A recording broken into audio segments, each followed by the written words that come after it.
Hello mga kapards! Welcome to Pardelio Family Vlog. Sana suportahan nyo kami mga kapards sa aming mga vlog dito. Ito pala yung unang video na i-upload namin dito sa aming Facebook page. Yung vlog pala namin mga kapards ay tungkol lang sa pag-gala-gala or maliligo kami ng dagat or magbubundok or mag-a-adventure lang kami. Vlog din pala kami pag may birthday sa amin kasi malaki kaming pamilya mga kapards. Ito palang first vlog na mga kapards ay pupunta kaming Baguio. Kama ko yung jowa ko at ako. Bumiyahe pala kami ng alas 12 ng hating gabi. Nagmotor lang pala kami dito mga kapards. Nagsimula kami sa Tumawi ni Isabela, pupuntang Baguio at uwi pa ng Bacoor, Cavite mga kapards. Sobrang haba talaga ng biyahe namin dyan mga kapards. 21 hours kaming nasa kalsada. Buti na lang talaga di kami nasiraan ng motor o nagkaaberya man lang mga kapards. Smooth lang talaga yung biyahe namin mga kapards. Masakit lang talaga sa puwet kaya tiis ka na lang talaga. So nakakatakot pala yung dinaanan namin mga kapards kasi kami lang talaga yung nasa kalsada. Buti na lang talaga nagpakabit yung jowa ko ng ekstrang ilaw. Kaya malakas yung ilaw sa motor namin mga kapards. Wala man lang kami mga nakasalubong na mga sasakyan o mga motor mga kapards. At ang matindi pa dito, walang poste yung daanan namin. Sobrang lamig pala ng paakyat ng Benguet mga kapards. Kahit doble-doble na yung jacket namin, tagos pa rin yung lamig. Yung jowa ko ay may 5 suot na jacket. Ako naman ay may 4 na suot. Pero tagos na tagos pa rin yung lamig mga kapards.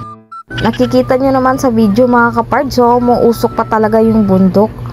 So inumaga na pala kami dito mga kapards. At wala pa rin kaming nakakasalubong na mga sasakyan o motor man lang.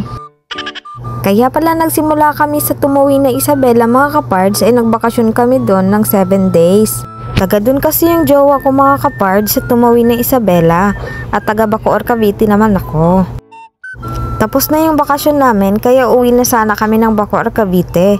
Kaso naisipan namin lumaan na rin ng Baguio para isahang motor na mga kapards. Kasi matagal ko na rin talagang balak na mag-Baguio mga kapards. Kaso talaga wala nang time kasi medyo busy din si jowa kasi may work. So itong time pala na to mga kapards, sobrang fog na pala dito sa Benguet. Makikita mo talaga na puro usok na lang talaga yung madadaanan namin. Tapos kitang-kita mo rin yung sea of clouds sa baba. Habang nga pataas kami ng pataas sa mga bundok mga kapards, ay sobrang lamig na rin kami. Namamanhid na nga yung mga kamay at mga paa ko dyan mga kapards kasi sa sobrang lamig. Yung daan pala namin mga kapards ay sa Nueva Vizcaya, Benguet Road. Kasi nga nanggaling kami sa Isabela kaya doon yung daan namin. Di kami nakadaan doon sa May Canyon Road. Hindi lang pala kami isang beses paakyat-akyat ng bundok mga kapards, kundi maraming beses talaga. Etong time pala na to mga kapards ay di na talaga kinakaya namin yung sobrang lamig. Kaya nag-decide na lang kami tumigil mga kapards kasi di na talaga kaya yung sobrang lamig. Talagang naninigas na talaga yung kamay at mga paa talaga namin mga kapards. Hindi na rin makaayos ng drive si jowa kasi sobrang tigas na daw ng kamay niya. Hindi niya na daw napipindot yung mga pindutan sa mga motor niya. Kahit sobrang lamig na nga dito mga kapards ay okay lang naman kasi sobrang ganda ng mga view. Nag-stop over na naman pala kami ulit mga kapards kasi di na talaga kinakaya ni jowa yung sobrang lamig. Baka mapano pa kami sa daan. Lakad-lakad muna ako saglit mga kapards para uminit man lang aking katawan. So ayun na nga si jowa, nakatulog na nga siya sa sobrang lamig. Bilib nga ako sa mga tao dito mga kapards kasi hindi sila nilalamig. Yung ibang tao nakasando pa talaga dito, parang sanay na talaga. So nasabi ko nga sa inyo mga kapards na kailang beses na kaming akyat ng bundok. Pero ito talaga yung pinakamagandang view, yung etong video ngayon. Wala ka talagang ibang makikita dito mga kapards kundi bundok lang. So nakarating na pala talaga kami ng Baguio mga kapards. Mga 9 AM na kami nakarating dito mga kapards. Ang una talaga namin ginawa mga kapards ay maghanap talaga ng makakainan kasi wala pa talaga kaming kain.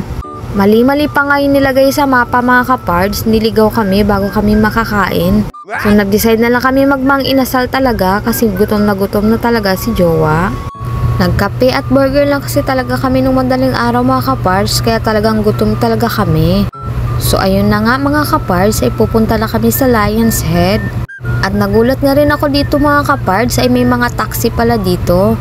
At sobrang traffic din pala dito, parang Maynila na rin. So nakarating na pala kami ng Lion's Head mga kapards. Pagdating namin dyan ay nagpicture-picture talaga kaagad.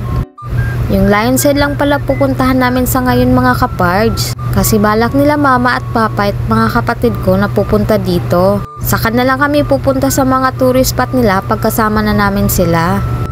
At bumili na rin pala ako ng pasalubong dito mga kapards. Souvenir lang naman, tag 10 piso.